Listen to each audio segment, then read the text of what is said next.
When it comes to pain, there's an eternal debate, hot or cold, or I should say heat or ice. My thought is, why choose?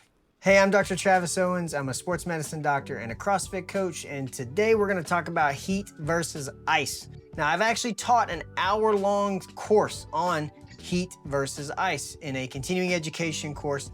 And believe it or not, for an hour, we talked about the research behind whether you should do cold or hot therapy, when you should do it, what type of conditions, and on and on and on. And to be honest, the research kind of sucks on hot versus cold. Really, it comes down to patient preference, except for unique circumstances. Actually, one circumstance, in the first 24 hours of a low back muscle strain, specifically, heat was actually better for reducing pain. Now, historically, most people have said use heat before, use ice after, or if something is a fresh injury, you want to use ice right off the bat. And to be honest, again, it's really up to you. Recently, I had shoulder surgery. About 3 weeks ago, I had shoulder surgery. And so part of my therapy to reduce the pain from the surgery was using ice. However, now that things have progressed, I'm not really using ice for pain. To be honest, a little bit of heat before I do my therapy helps tremendously to get my shoulder warm before I start doing the exercises. Because I haven't been using it as much, things get stiff pretty quick.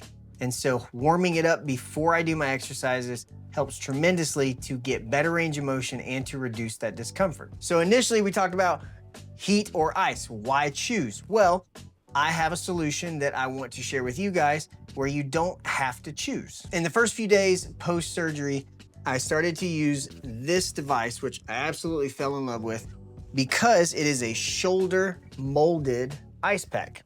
Your arm goes through here, it wraps around, and then this piece covers over your entire shoulder.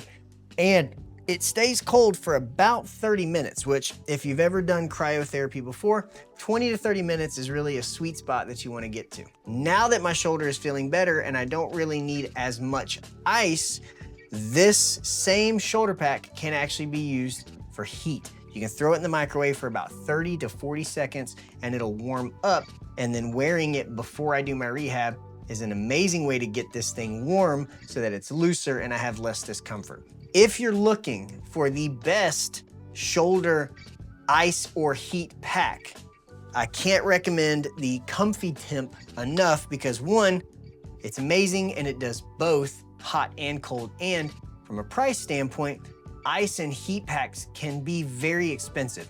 And I'm not a fan of very expensive when there is a very good option that isn't very expensive.